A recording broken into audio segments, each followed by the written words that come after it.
Hi guys, welcome to my YouTube channel.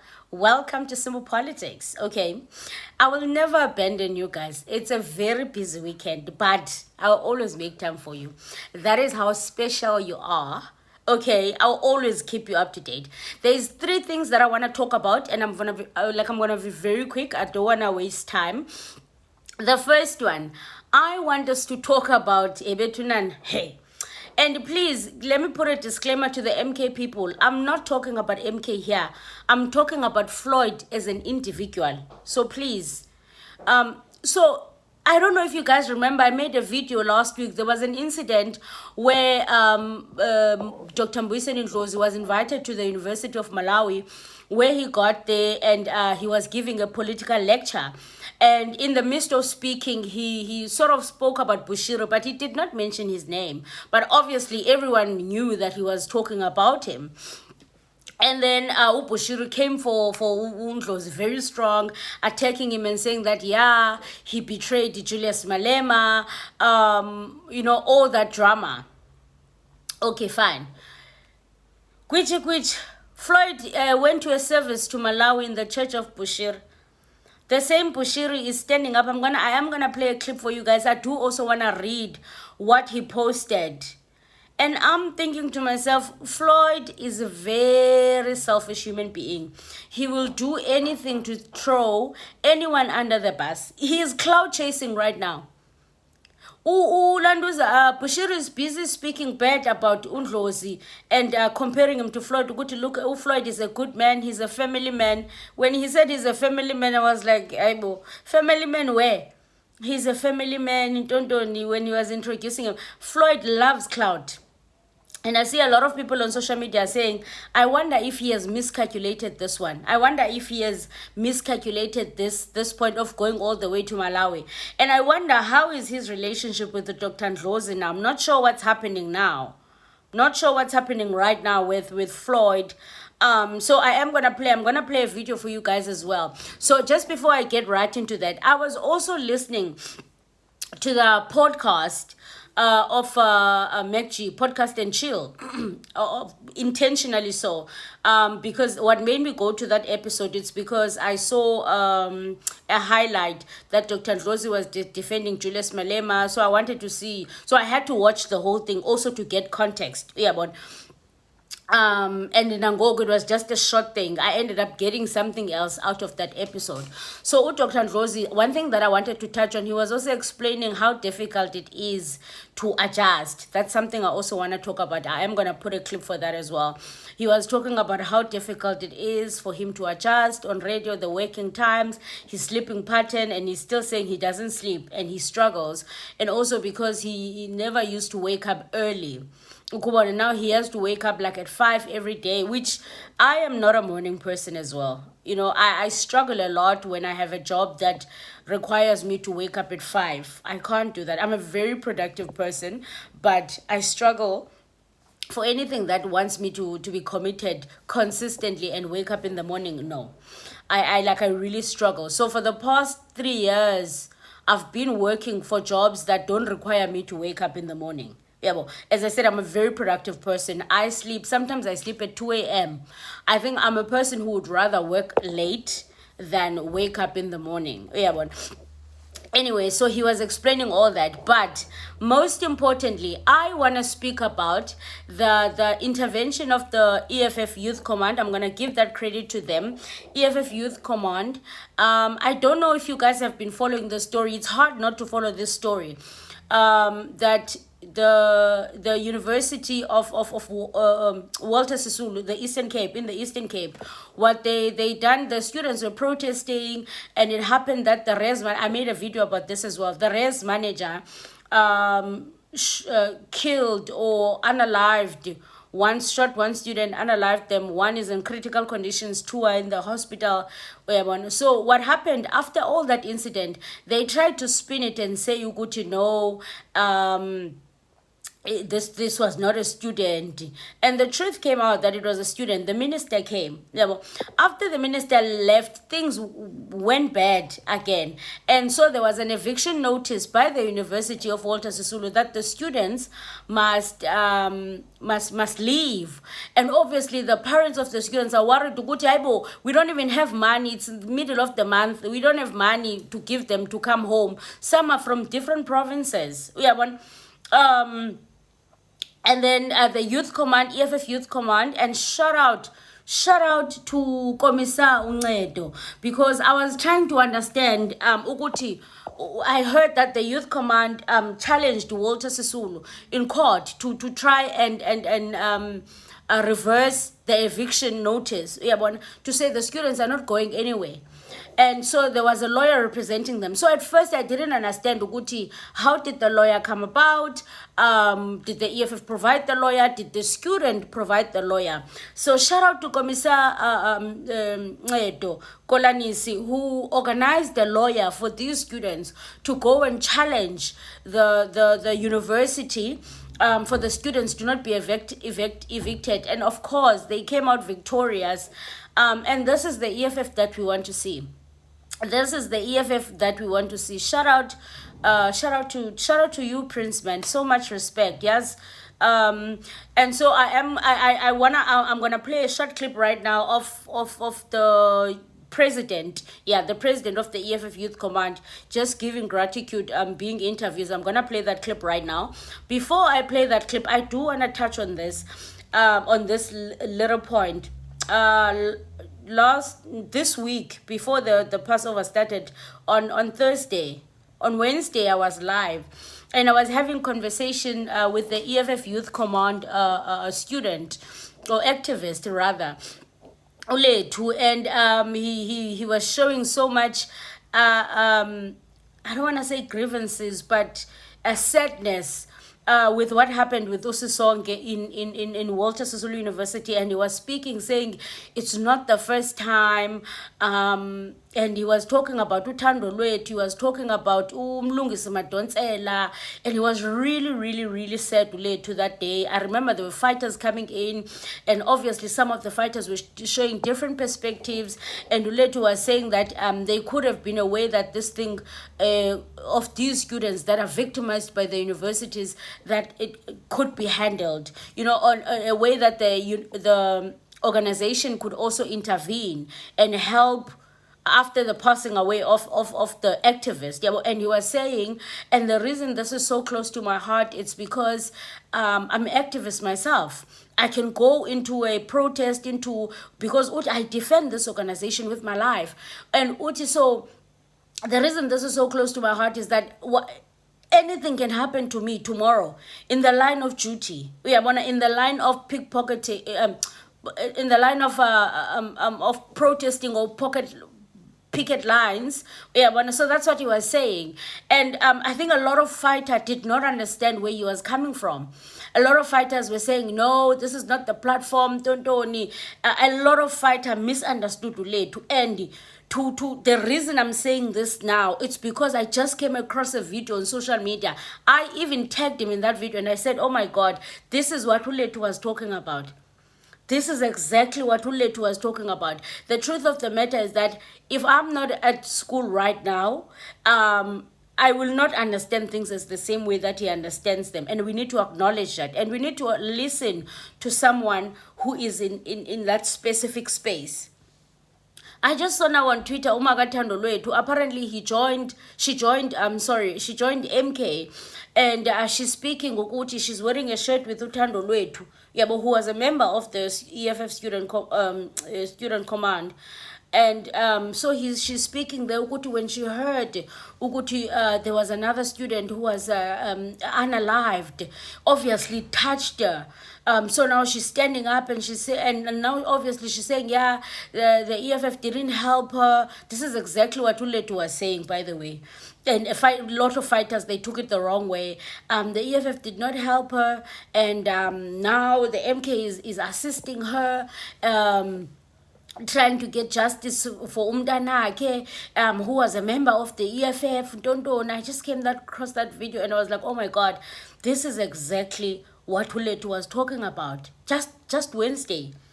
This is exactly what Uletu was talking about, and saying you don't have to do much. And he was saying, by the way, you don't have to do much. You don't have to do much as the organization, but something as small as buying them a tombstone, something as small as maybe assisting with lawyers. I know lawyers are very expensive. The organization doesn't have money, but I wish we can have a balance somewhere where if these kids, especially if they are activists of the EFF Student Command, we could really be at the forefront of making sure that they get justice. I don't want to dwell much on this. I'm just speaking about it now because I just saw that video and I remembered the live that we had on Wednesday. Uletu was exactly speaking about this, and I was like, oh my God, like my heart was touched. So let me just play the video of the EFF Student Command president speaking. Walter Sisulu balungile Madikizela. How do you feel balungile? Sisi, it's a relief. Firstly, the journey that we've been through to get here, because it's not every day that SRCs have the audacity to take the university to court. We feel relieved not only on behalf of ourselves but our constituency as well, even their parents, because parents were reaching out to us throughout the whole process, crying, talking about how maybe we can assist finding their students, their children, places to find shelter up until the 5th of May, because they do not have finances to bring them back home in the other provinces. So what has happened here today is proof that indeed, for as long as we fight and we're determined in our cause, we shall prevail. When we spoke earlier, you raised concern that if you are evicted from the university, there'll be a few students who will go to court on Tuesday, as we know that the suspect who allegedly shot the student is appearing. So do you think there is enough of you now? Definitely, Sisi, definitely. I think our initial goal was to show as much support as possible to the family of the deceased student. And with our constituency now physically available in campus, I do believe that all students who sympathize with the family will come out in large numbers to support in the peaceful march that will be happening on Tuesday morning. So where to from now? Well, firstly, now we need to go back to our constituency and communicate this excellent news. The next step would be what we had mentioned earlier on, which is that we still are open to engagements with the management, that we should definitely go back to the round table and discuss whatever issues are outlying between us so that we prevent a situation of this nature. Okay, so yeah, guys, shout out to the EFF Student Command for not giving up, for always making sure you fight for the students, because now all the students are back at their accommodations. They're not being evicted anymore. Shout out to Inkosi, Dalingebo.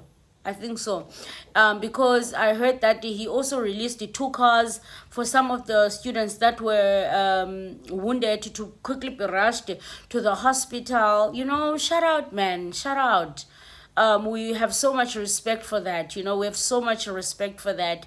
And thank you. And thank you to the reason I'm always saying shout out to Uncedo as well, Prince, is because he's actually not even deployed in the Eastern Cape. Yes, he's a commissar of the EFF, and he can say Uguti. I feel like he could say, I'm not deployed in the Eastern Cape. So, technically, I don't actually have to get involved because he's deployed in KZN.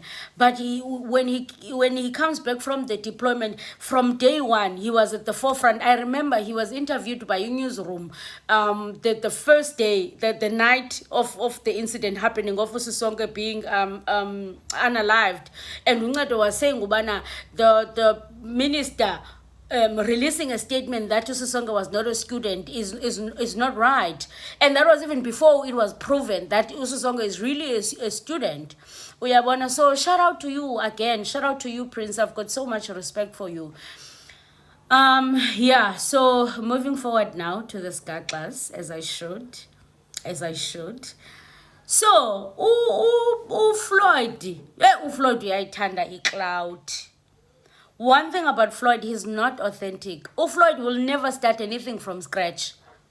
Floyd will never start anything from scratch, and I give it popularity, it trend, and we say ukuthi yo iqalwe nguFloyd land. He will never.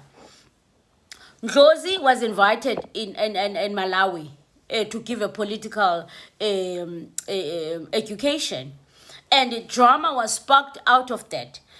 And then it obviously became the talking thing of the town. We all made videos. I saw people from Malawi making videos. I've seen them here on YouTube as well. So Floyd now, knowing that there is drama up, he takes he goes to Malawi, takes a flight and goes to Malawi to attend the Easter service. Aibo. First of all, Malawi is not even a constituency of MK. If he was authentic, he could attend any church here in South Africa to make sure that he's going to help towards the voting of MK in 2026. Instead, he took a flight to Malawi only because he knows that there is clout going on. Nangoku Bushiri posted, which I want to read this for you guys. Nangoku Bushiri posted, that's exactly the drama that Floyd was after. That's exactly the drama that he was after, but he's not capable of creating his own drama. He wants to ride. Emma? He wants to ride on the clout that is already existing. You pathetic, man. So Bushiri firstly posts and says that I'm thrilled to have met Mr. Floyd Shivambu. His philosophy of black people supporting each other and resonated deeply. Kudos for championing pragmatic ideologies that can propel Africa forward.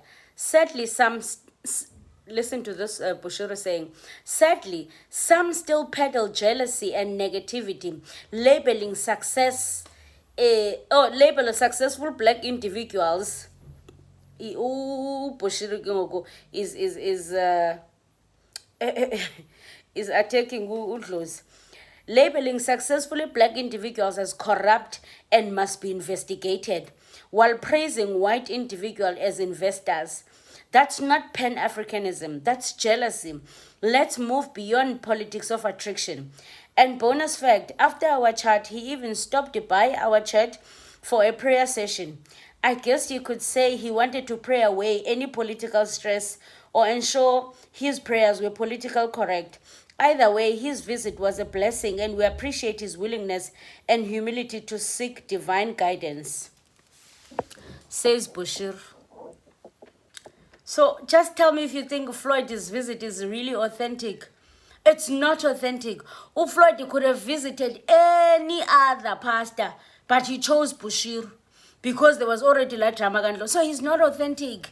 He's not a trend starter. He always wants to ride on Clout. One thing about Floyd. And then you want to say, oh, he's a think tank.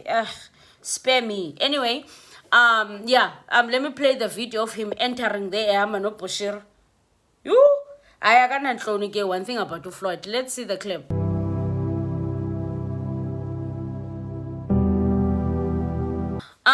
So yeah, guys. Anyway, I'm done with Floyd. You know what? I'm done. I'm done. Let's move right on my third point on the agenda, which is Dr. Ndlozi.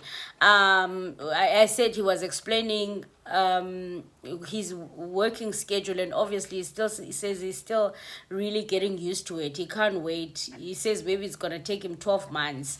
Because he was saying he has not even done 10 shows. But just before I play you the clip of Dr. Ndlozi, he was also asked about Julius Malema. Ukeni kunena, and he posted something on Twitter saying Julius Malema is a he's a what? I forgot what he said. He's a what? A fake soldier, something like that.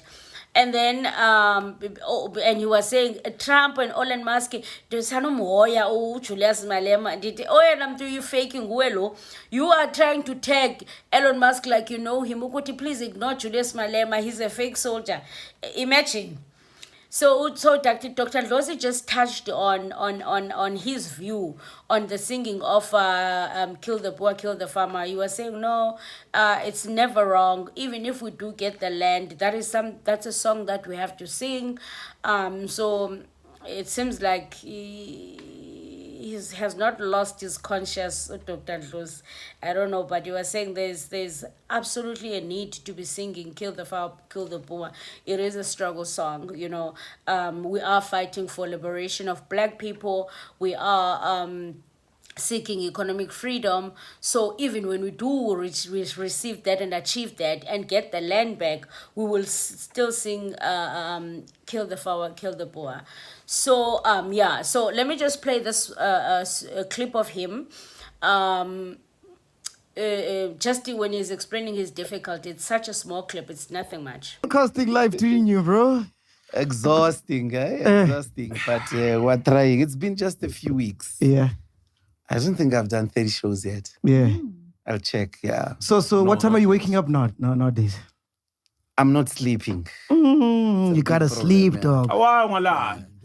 And it comes out on the show. You can hear sometimes this guy's falling asleep now.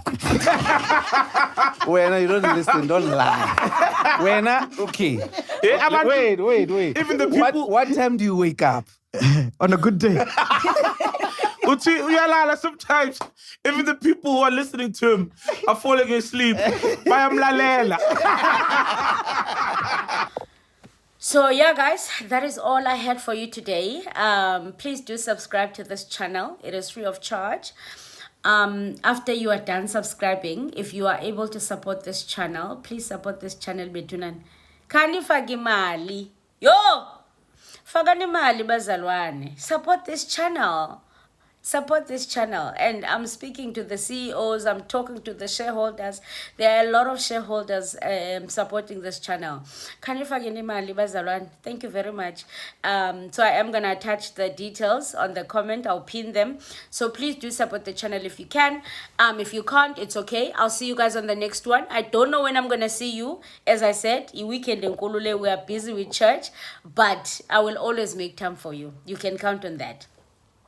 I'll see you guys on the next one. Aluta continua. The struggle continues always, guys.